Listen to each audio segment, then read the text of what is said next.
bit of stability, even though we could do more.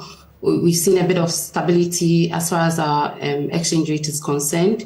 We've also seen some disinflation occurring, and we started off at over 50%. Now we are around 30-something percent, 38%. So we've started seeing the gains. We've seen that there's a bit of credibility, and we've managed to restore some credibility in our economy. So we are not seeing capital flying over as we were seeing beginning of the year and then last year.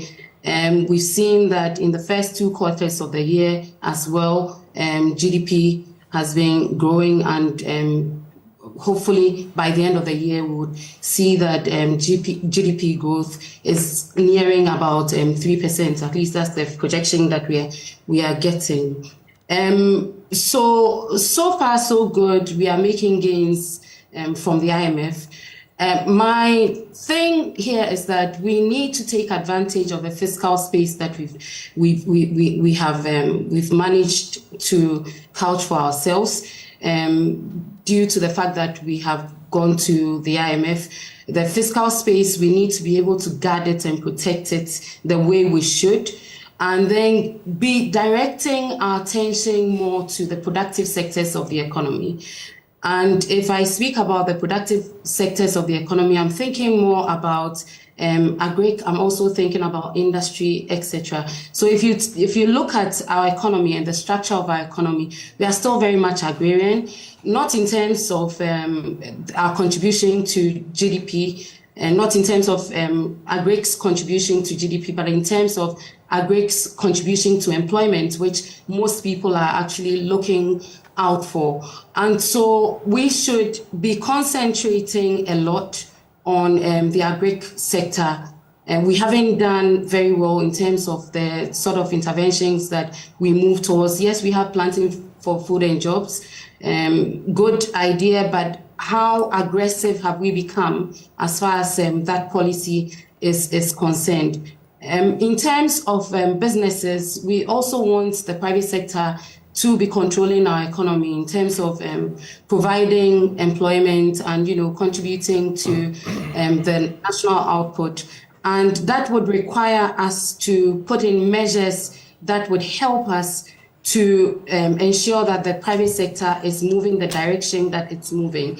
I heard Dr. AYIM-DARKE and Dr. Joseph Obeng speaking about the manufacturing sector, the industry sector, and how we can make businesses very competitive in our economy. And that's actually the way to go.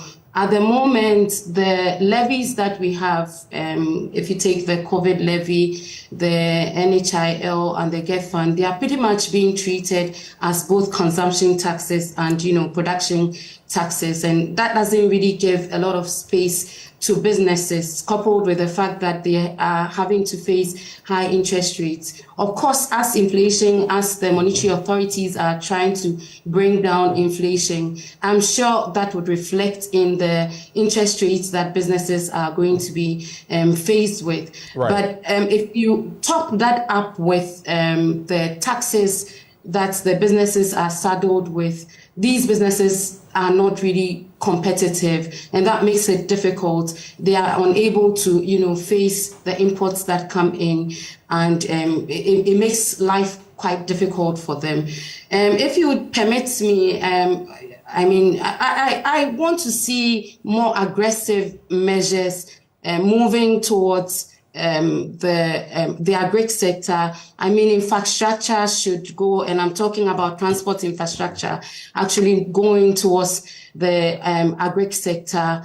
And we've had enough in the urban areas. We need to make sure, because that's the only way we would feel policy in the pockets of people. If we take in measures that would drive the prices of food down, directly the pockets of people are going to be affected. So my thinking is that we should prioritize infrastructure, transport infrastructure, to these farm gates, so that moving from the farm gates to the urban areas, we can have some declining prices, transport, fares, and then that would reflect in food prices. Right. Again, I think that government should be able to sit with the market queens, and, speak with them, let them understand that it's no more about how much profits they are making, but it's also about the general economy, so that they can negotiate on the prices of goods and services that they bring from the hinterlands.